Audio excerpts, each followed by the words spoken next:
I had this conversation with one of our members yesterday, and I'm wondering if this is something you're going through.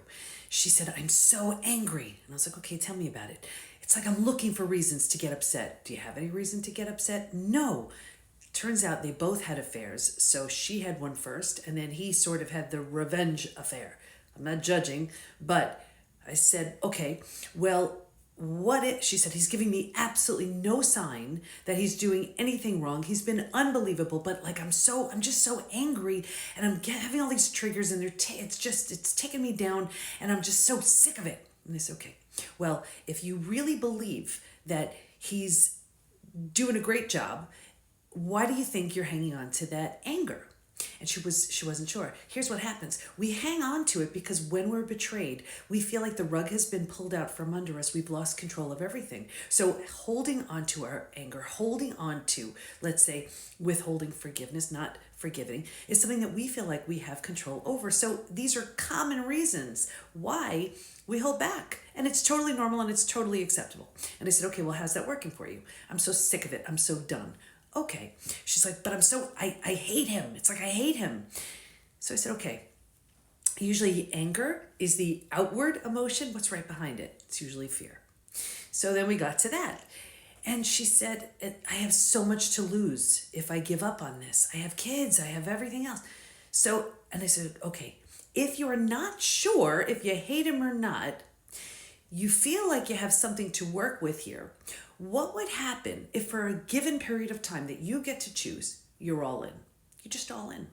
And when you have, let's say, these triggers, and then you attack, instead you have a trigger and you say, I need your help right now.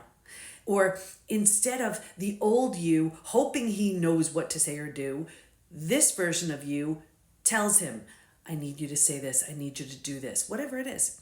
And why don't you give it a specific amount of time where you're all in. And then if you still hate him at the end, it's totally fine.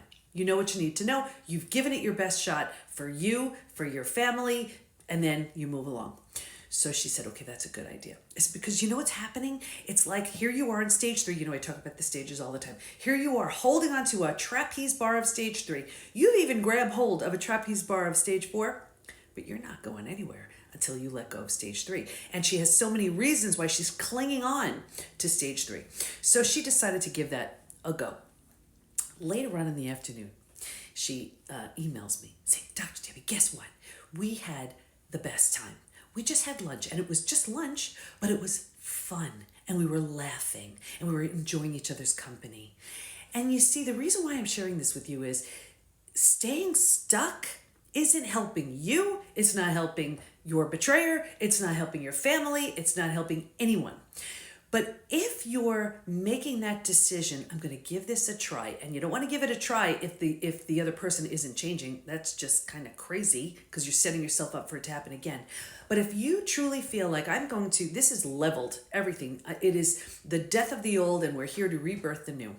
And you're not sure what's going on yet. Why not go all in? Why not go all in?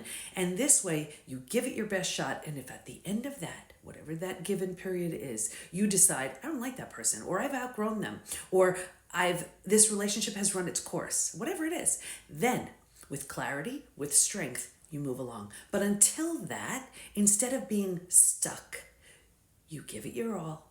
You know what you have to know. You do what you have to do. And then from a place of strength, you make some moves from there. I hope that helps.